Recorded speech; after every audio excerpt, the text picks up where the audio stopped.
मेरे प्यारे भारत के मूल निवासियों, बाबा साहब डॉक्टर भीमराव अंबेडकर जी की सोच की दुनिया में आपका बहुत बहुत स्वागत है। अब संध की कथाओं को सुनिए।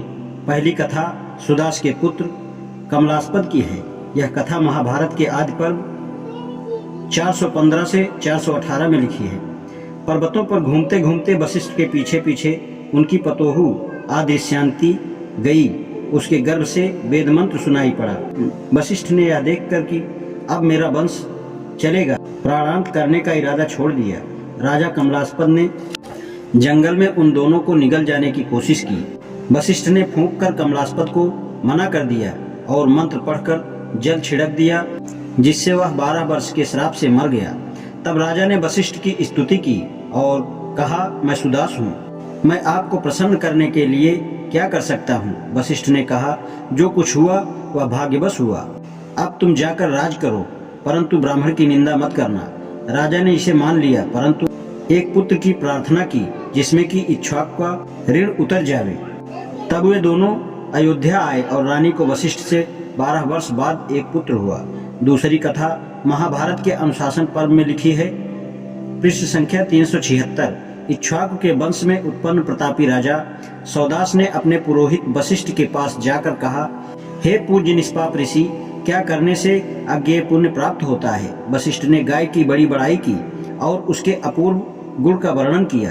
तब उस जितेंद्रिय राजा ने जाकर ब्राह्मणों को बहुत सा धन और गाय दी, इसलिए सौदास ऋषि कहलाया। तीसरी कथा महाभारत के शांति पर्व में है, जिसमें कि सुदास के वंशजों का जिक्र है। पृष्ठ संख्या 455 से 456। पृथ्वी पर विजय पाकर कश्यप ने ब्राह्मणों को बसा दिया और स्वयं जंगल को चले गए।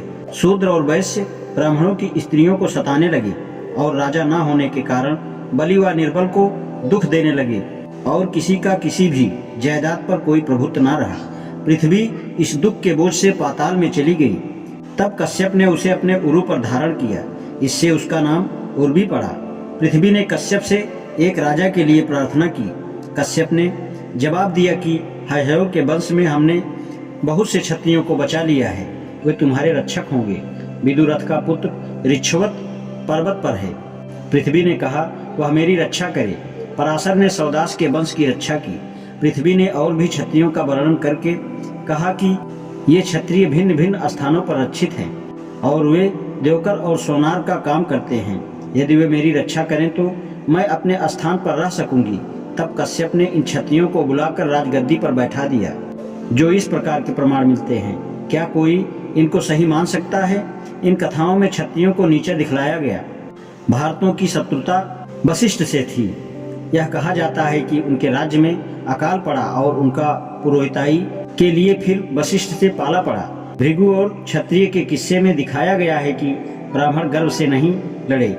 हयहय क्षत्रियों और सौदास के किस्से में दिखाया गया कि क्षत्रियों ने अपने स्त्रियों को ब्राह्मणों को देकर संधि खरीदी। ये किस्से ब्राह्मणों की बड़ाई और क्षत्रियों को नीचा दिखाने के लिए बनाए गए हैं। इन गंदी कथाओं को ब्राह्मण का पक्षपाती ही मान सकता है। ब्राह्मण और शूद्रों में संधि नहीं हुई। यह बात ब्राह्मणों द्वारा शूद्रों के लिए बनाए कानून से सिद्ध होती है।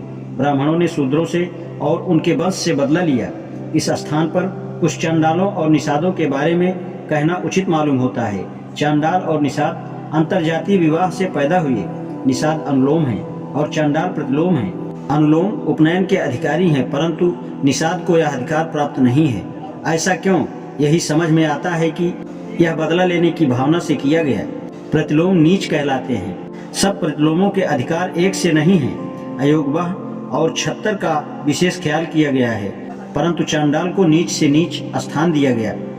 उदाहरणार्थ अयोगवाह के बारे में मनुस्मृति 10 से 46 में कहा गया है कि अयोगवाह का उद्यम बढ़ई का होगा। छत्तर के बारे में मनुस्मृति 10 से 49 कहती है कि छत्तर उन जानवरों को पकड़े और मारे जो बिल में रहते हैं। उनको नीच उद्यम बताया। परंतु चांडाल के बारे में सुनिए कि मनुस्मृति क्या कहती है।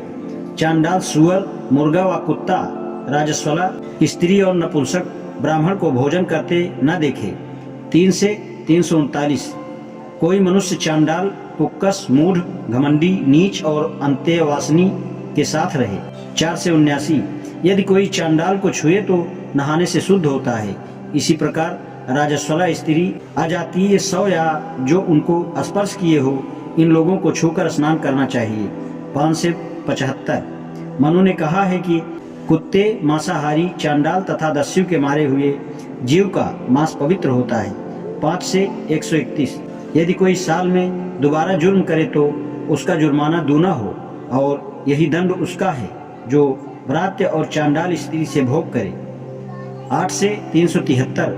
चांडाल और स्वपथ गांव के बाहर रहे, वह अपवित्र है, वे केवल कुत्ते और गधे रखें। 10 से 108।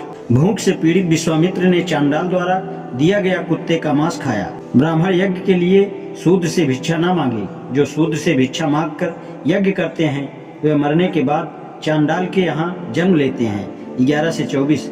यदि कोई ब्राह्मण चांडाल स्त्री के साथ अनजाने में भोग करे अथवा खावे या कोई वस्तु ग्रहण करे तो पतित होता है, और जानकर ऐसा करने से चांडाल हो जाता है। 9 175। ब्रह्म हत्या करने वाला कुत्ता, सुअर, गधा, ऊंट, गाय, बकरा, जंगली जानवर, चिड़िया, चांडाल तथा उक्कस की योनि में जन्म लेता है। और प्रतिलोम के मुकाबले में चांडाल के साथ कैसा निर्दयता का बर्ताव है। इसका कारण यह है कि वह शूद्र पिता से पैदा हुआ है और उससे बदला लेना है। अतएव यह सिद्ध है कि ब्राह्मण और शूद्रों में संधि नहीं हुई। आज इतना ही, शेष कल। धन्यवाद।